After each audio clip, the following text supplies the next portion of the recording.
Welcome to the Holistic Health Bites podcast. I'm your host, Andrea Nicholson, crime scene investigator turned functional health investigator. This podcast is here to share bite-sized episodes and unique interviews on a wide variety of health topics to empower, enlighten, and educate you to live your best, most vibrant life. Disclaimer: all information you hear on this podcast is for information only and constitutes individual opinions of the person speaking. This should not be taken as medical advice. Being a listener of this show does not initiate a practitioner-client relationship between you and the hosts or panelists on this show. Please discuss these topics with your medical professionals before making any changes to your health. Okay, let's dive in. Welcome back to the Holistic Health Bites podcast. Today, we are going to talk about all things fatigue with industry expert Dr. Evan Hirsch, who's going to share all about things with fatigue and kind of underlying causes and probably some toxicity. And we're going to talk about all kinds of things. But Dr. Evan is a medical doctor, as well as a speaker, author, just all the things, and knows so much. So I'm honored to have you here. Thank you for joining. Andrea, thanks so much for having me on. You can call me Evan.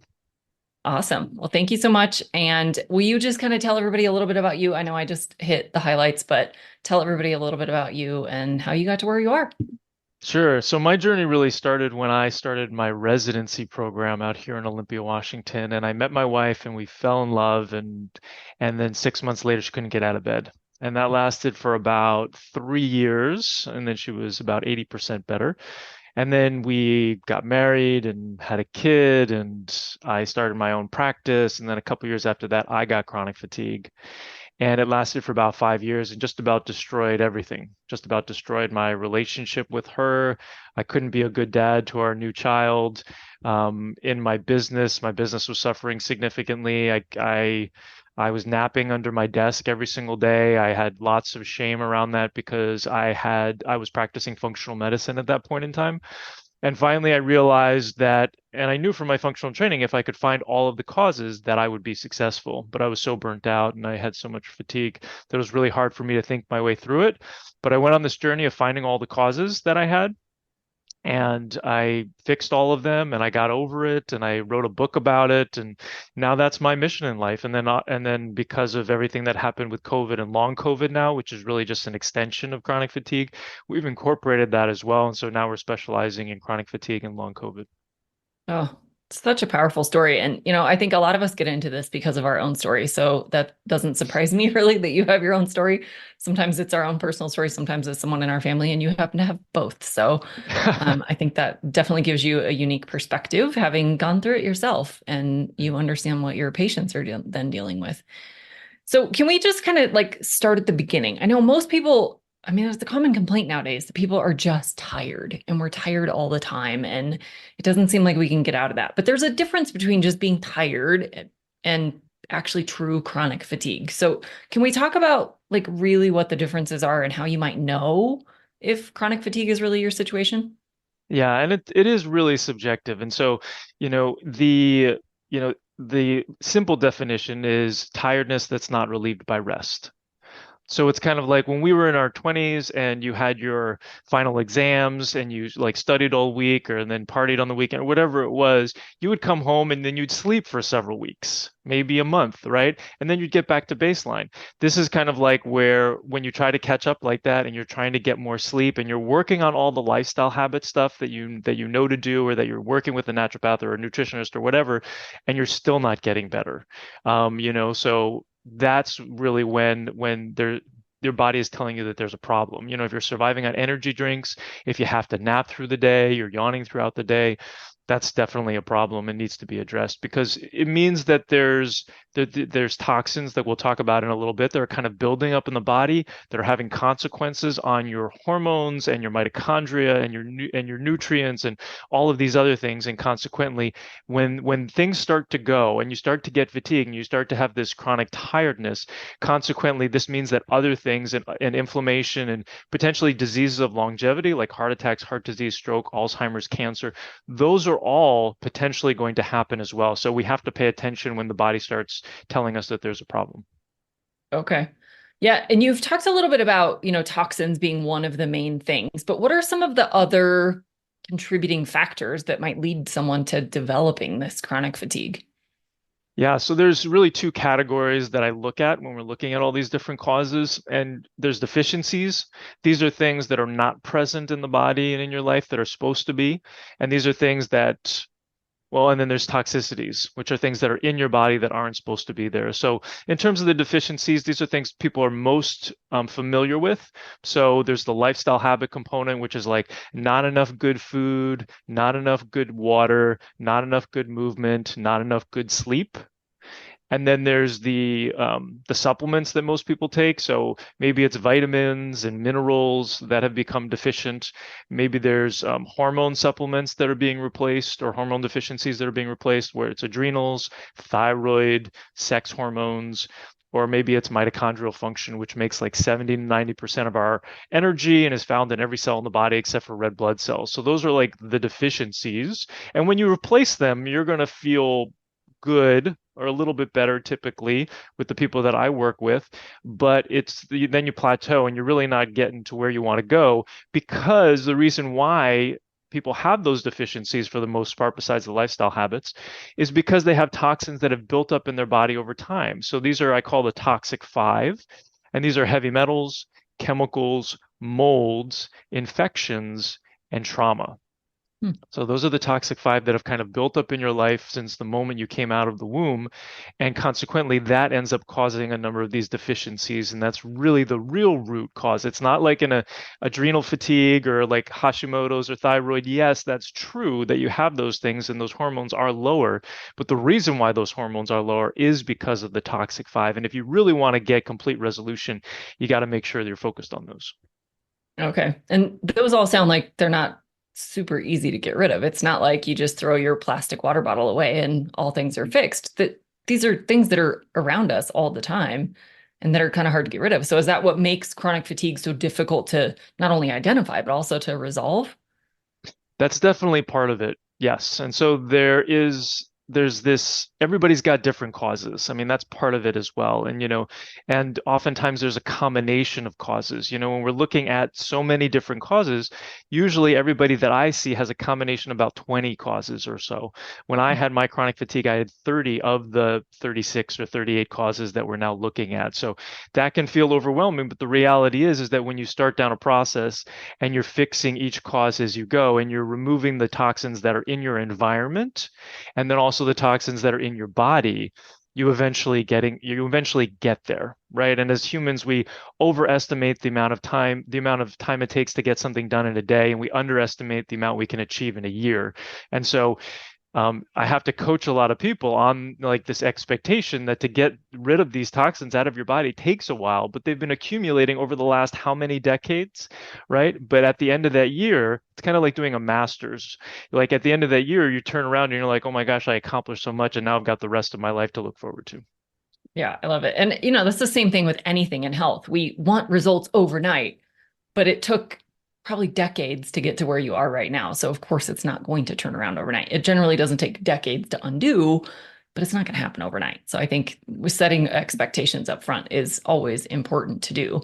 So I know that you just mentioned that there's like 38 different underlying causes and things that can contribute to these things, but you've kind of boiled it down to a simple process that you take your clients through, right? Can you kind of walk us through what that process is? Mhm. So I have a four-step process that I call the Energy MD method that I've been working on for the last decade. And the first step is to figure out which causes you have. Now, of those causes that we just mentioned, 90% of those can be determined by history and symptoms. So that means that 10% require labs. It's like $500 for the labs that I recommend, which kind of blows people's minds because generally when they go to see a functional medicine doctor, I've heard of up to $7,000 is the amount that that doctors and practitioners will run labs initially, like before they even see you or anything like that, which I think is ridiculous. But part of it is also that with my clientele, the people that I see, everybody who has chronic fatigue and gets to that point of their energy being, a 5 out of 10 or a 4 out of 10 or less than that, where they're really not as functional as they want to be, they have all of these, the toxic five. So I used to test for all of those, and every 3 months we would do testing. But inevitably, over the course of a year, all of those toxins would come out, the heavy metals, the chemicals, the molds, the infections, and every kind of infection, viruses, bacteria, spirochetes, like all of this sort of stuff. So then I realized, okay, I can save people a ton of money. And instead of using that for testing, we can actually just be treating those things. And so everybody has different causes, but everybody has the toxic five. So that's kind of like what I've learned. So that's the 90%. So that's the good news about figuring out your causes. And then we also have, depending on which program people join, in our system, you're going to know your causes in like about 1 or 2 hours, whether you're filling it out in our workbook and course, or whether we're doing it on a one-on-one. So you start off knowing the causes that you have, and then the rest of the process is kind of matching up a treatment that works with the causes you have. So then the second step is to replace the deficiencies. And so that's kind of like we talked about with the adrenals and the thyroid and the mitochondria. I call those the big three because they give you the biggest uptick in your energy. And they're really important, even though this process is all about removing the toxins, it's really important to become more resilient. And so that's kind of what we're doing with replacing the deficiencies, making sure the lifestyle habits are in order, making sure that these deficiencies have been replaced so that you actually have an uptick in your energy, you have more resilience, it's easier for you to manage the stress in your life and to function in your life. Because when we start removing these toxins in step 4, it actually is stressful on the body, and you need to have that support in step 2. So then in step 3, we're opening up the drainage pathways or the detox pathways. These are like the exit pathways in your body: the liver, the kidney, the lymph, which is the garbage system in the body, the neural lymph, which is in the brain, the intestines, the gallbladder. Those are all ways that we get toxins and things out of our body. And when you have chronic fatigue, they're all clogged.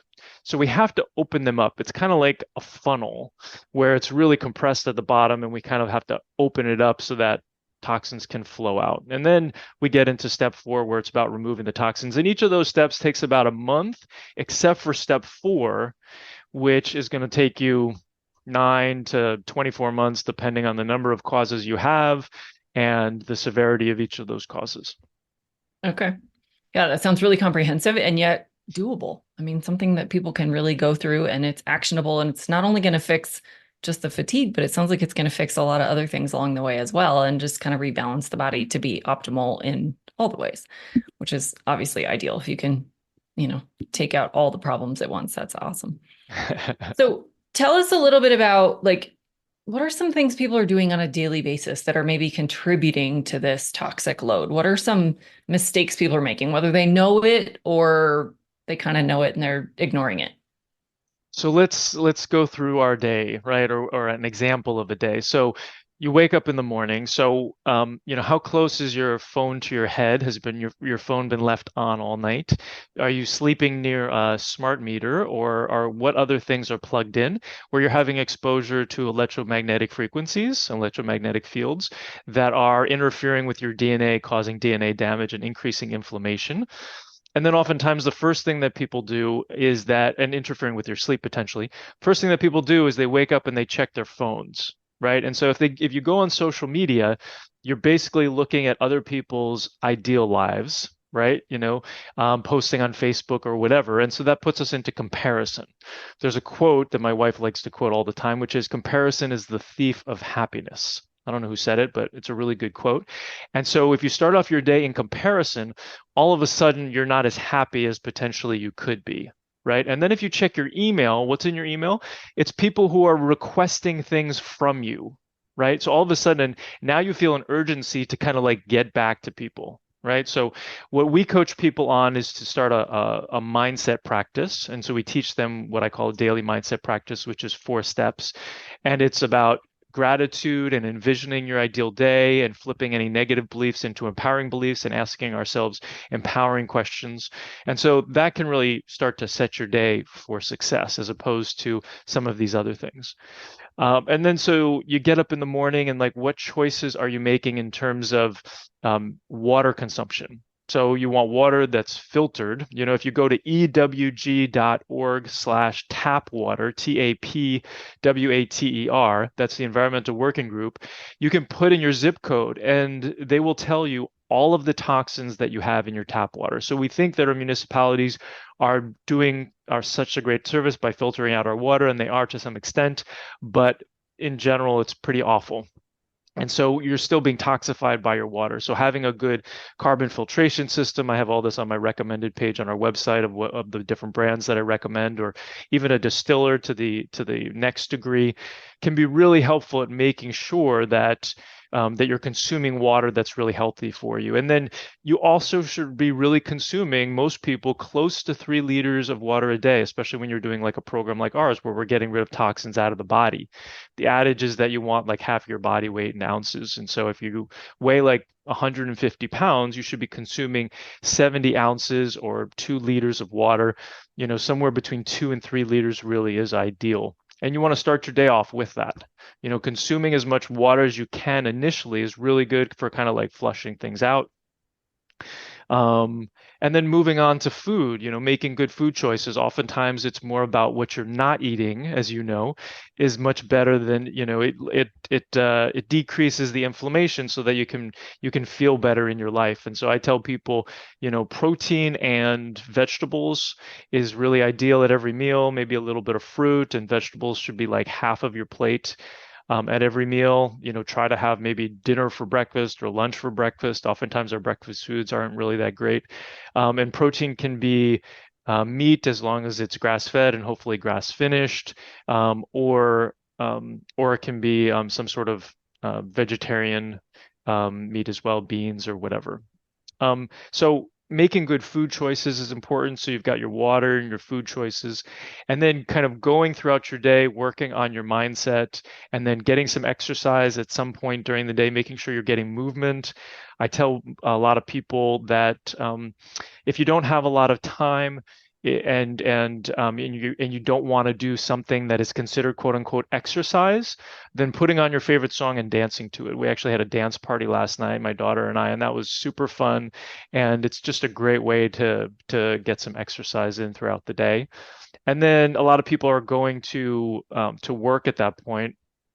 And whether you're working at home or whether you're working outside, there's some stats to show that about 500 women are exposed to about 550 different chemicals before they even leave the house in the morning from all of the crap that you're kind of putting on your body. So cosmetics and soaps and this, that, and the other thing. So making choices, and this doesn't happen overnight.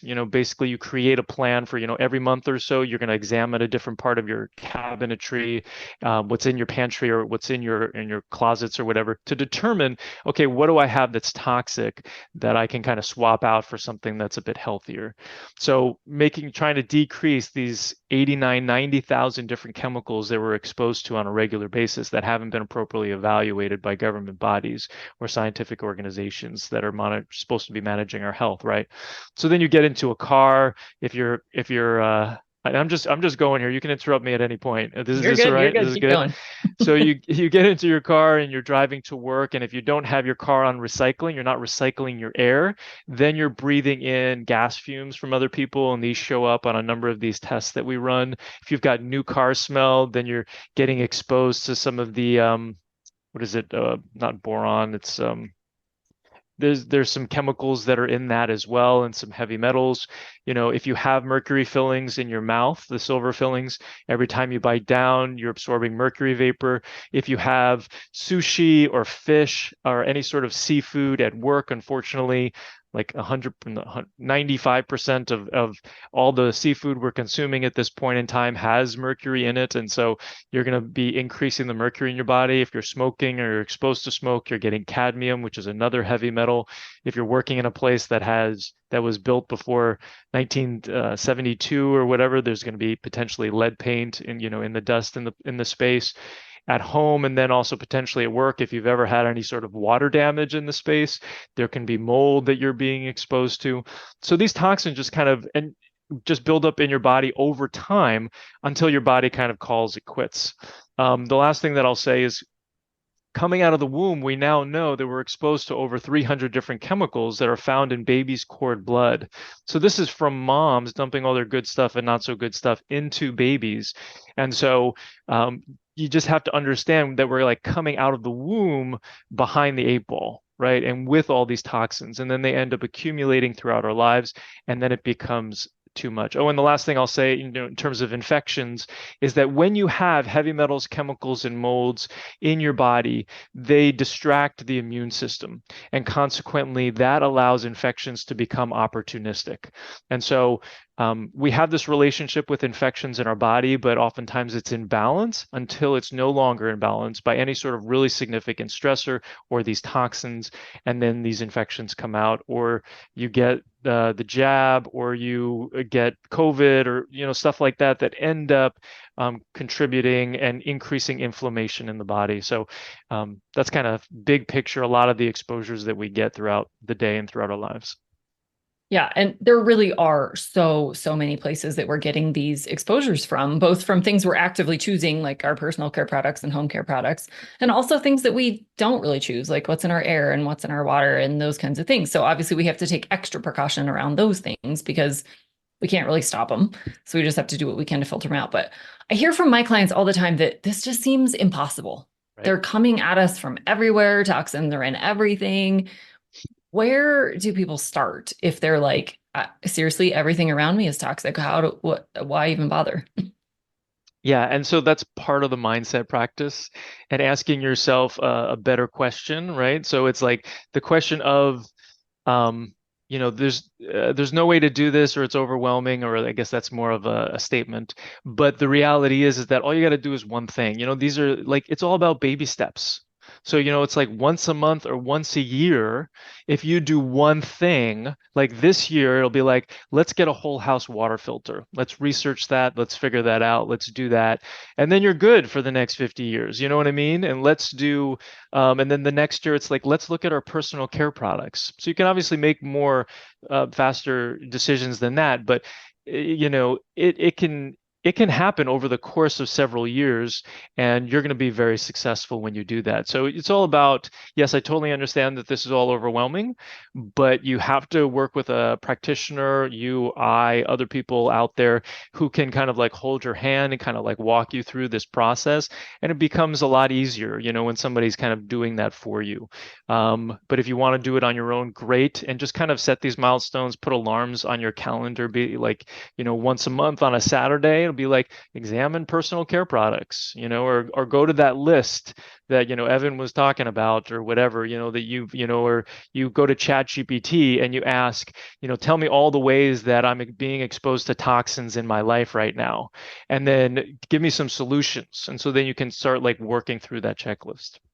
Yeah, I think that's a great way to look at it. And I love the baby step concepts. I always tell my clients to, like, when you run out of something, just before you replace it, find a better alternative. If your dish soap you need a new bottle, get a better quality one. Get one that's less toxic. Same thing with your shampoo, same thing with makeup, whatever that looks like. Just as you have to replace stuff, just find a better option. And so every little bit helps. It does feel overwhelming, and it does seem like there's toxins and things bombarding us all day, every day. And that's true, but every little step we take is helping you.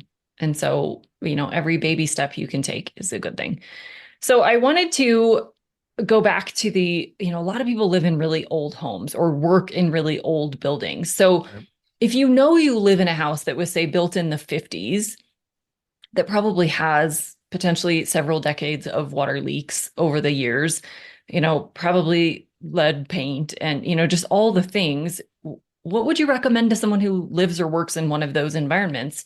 Does it require a mitigation company? Do you just have to like plow your house under and start over? What do you do if you live in that kind of environment? Yeah, we have a 1924 home that is having its 100th year anniversary this year. And so we know this very well.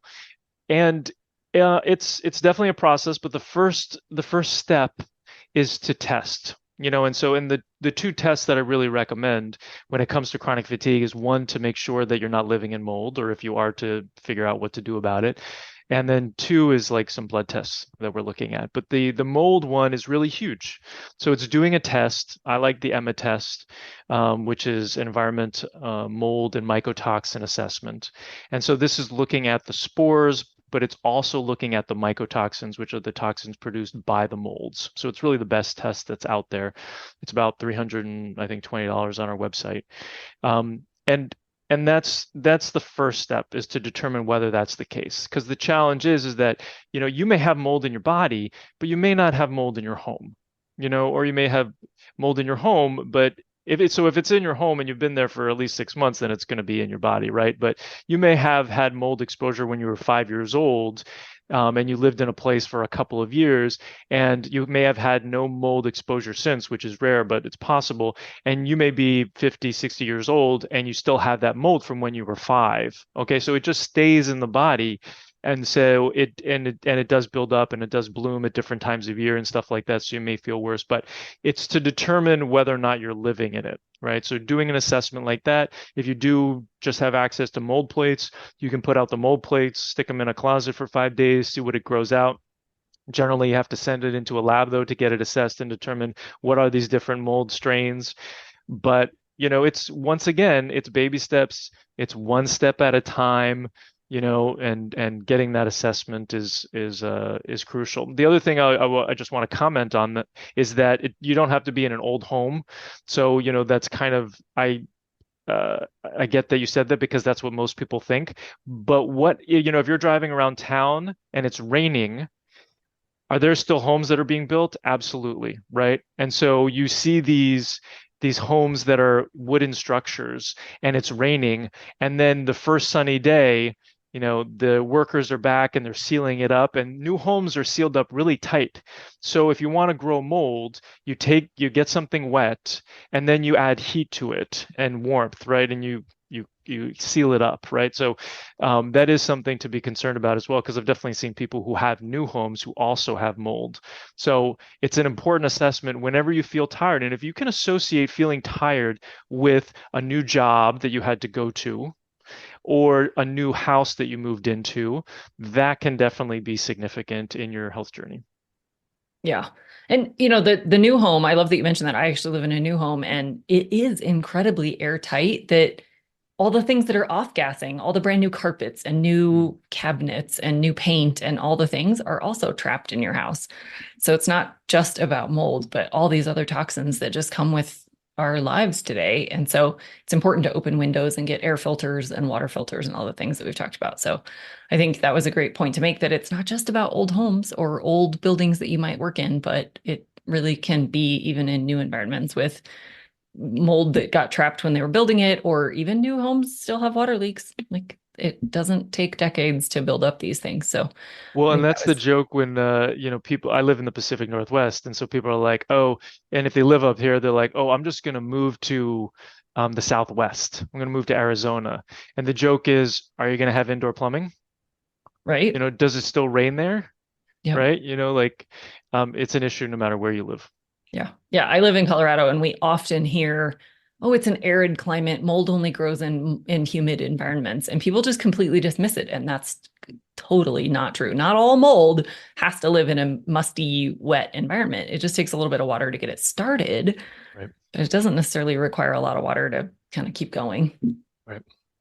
So let's talk just briefly about the long COVID side of things, because that's still fresh on a lot of people's minds. And yet I don't think people really understand what that is. What signs would you look for? Who's susceptible? And of course, what do you do about it? Yeah. Yeah, I'm glad you brought that up. So yeah, so if you had COVID, and even if it was really mild symptoms, actually this happens more when you have 5 mild symptoms than it does if you have major symptoms. And so we can talk about why that happens in a minute. But if you get some sort of viral illness since 2019, and after that you end up with some new symptoms or weird symptoms, and COVID can cause over 250 different symptoms. So it can be everything from fatigue to brain fog to sweating to muscle pain to loss of sense of smell and taste, stuff like that, headaches, then you have to consider COVID. Or if it happened after you got the jab, right? So you have to kind of consider these things. Um, and so the people who are most susceptible actually already have the toxic five in their body. So the COVID becomes the straw that breaks the camel's back. Okay, so you already had heavy metals, chemicals, molds, infections, and trauma in your body, and it wasn't an issue until you get the COVID. And what ends up happening really is that those toxins are distracting the immune systems often left field, and then the COVID comes into the body and is like, there's no immune system around here to take care of me. So it's actually better to have a really strong reaction, like you're like, oh man, worst flu of my life, because your immune system's actually doing something to get rid of this spike protein out of the body. And if it doesn't, then the COVID can come in and be like, oh, I'm just going to do what I want to do in the body and go into every compartment and start causing a bunch of inflammation and take over the production of this and that and the other thing in the cells. And so that's why it ends up taking hold. And oftentimes it also takes more hold when people try to go back to exercise sooner rather than later. So if you think you got over, you're like, ah, I had a mild case, and then you're training for a marathon and you go for a 10-mile run, and then you're laid out. Oftentimes that's because the COVID has gotten into the mitochondria. The mitochondria produces energy, and you're just kind of like fostering this environment for the COVID to be able to grow. One other thing that's important to note is that sometimes you get COVID and then your symptoms persist. Sometimes you get COVID and you feel like you're fine and your symptoms go away. And then a month later, 2 months, I've even seen like 6 months later, all of a sudden weird symptoms start popping up. So you do have to kind of keep it in mind. It needs to be on everybody's differential right now since 2019, unfortunately. Okay. And those weird symptoms, is that just fatigue related, or what other kinds of things should people be watching for? Yeah, so it can be fatigue, it can be like sweating, it can be brain fog, it can be muscle pain, it can be loss of smell and taste, it can be sleep issues. That can be a major one. And the stats are like 20% of everybody who gets COVID or who's gotten COVID ends up progressing with some sort of persistent symptom.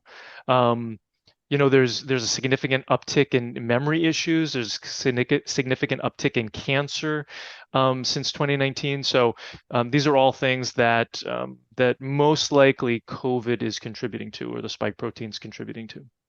Okay. And if someone's thinking as they're listening to this list of things and they know they had COVID or the vaccine or whatever, do they go through the same kind of protocol as the chronic fatigue stuff that you've already talked about, or is it different when it comes from COVID being the trigger? It's very similar. So because there's the toxic five that are still present, and we're still figuring out the causes, replacing the deficiencies, opening the drainage pathways, and then removing the toxins. The only thing is that we do add on more of an emphasis on hypercoagulation, which is removing the microclots, which we do for chronic fatiguers anyway, but we just do oftentimes a little bit more of that. Sometimes there's some different components of clotting that we end up using, or different treatments that we do specific for removing the spike protein out of the body. So might be some different herbs or some different nutrients in order to inhibit the spike protein's function in the cells and inhibit its attachment onto the cells in order to be able to get it out of the body. Okay. Yeah. Good to know that it's similar, but a little bit different. So if you know you might have this problem, that's a good thing to really hone in on and make sure that you mention, if you're going to go work with a practitioner, that you think it might be related to long COVID, because protocol is a little bit different. Right. Thank you so much for sharing all of this amazing information. If people are interested in learning about you and your work and all the things that you can share with them, what is the best way? So I'm at energymdmethod.com. And we're 100% virtual now, so we work with people all over the world. On our website, you can actually text me directly. There's a little text bubble in the bottom right corner, and we can have a conversation. We have initial visits. We have a starter program of 3 months, so you can kind of get to know whether or not you like us. And then you can join one of our longer 12-month programs to get to the resolution of everything. And then if you're not sure or you just want to have a conversation, I've got free 20-minute calls right now that are available. I love it. And of course, you have your book. So if people want to get to know some of the stuff that way as well, talk a little bit about your book. Yeah, so that's on Amazon. It's called Fix Your Fatigue, and it goes through the four-step process. It is from 2017, so um, it's 7 years old at this point in time, but a lot of the tenets are still the same. The protocols are different. It doesn't talk about COVID at all, obviously, but it can definitely be a good starter to see if we're a good fit. Love it. Love it. Thank you so much for sharing all of this amazing info. We will link up all your stuff in the show notes. So it'll be really easy for people to just click over and find you easily. So thank you again so much. This was amazing. I learned a ton, and I'm sure everybody else did as well. Thanks so much for having me on. Absolutely. To everyone out there, we'll catch you again on future episodes. Thanks for being a faithful listener to the podcast. I'd love it if you left me a 5-star review on this podcast so that others can more easily find this valuable information. Did you know I also work one-on-one with clients? I approach solving health challenges like I approached solving crimes, by conducting a thorough investigation into your case. Sadly, hundreds of millions of people in the US have insulin resistance, prediabetes, and diabetes, and the vast majority have no idea. I'm here to fix that. If you struggle with low energy, stubborn weight, hypertension, sleep disturbances, or any other undesired symptoms, let's talk. All you have to do is schedule a free call. The link will be in the show notes. And no, you do not need to live near me.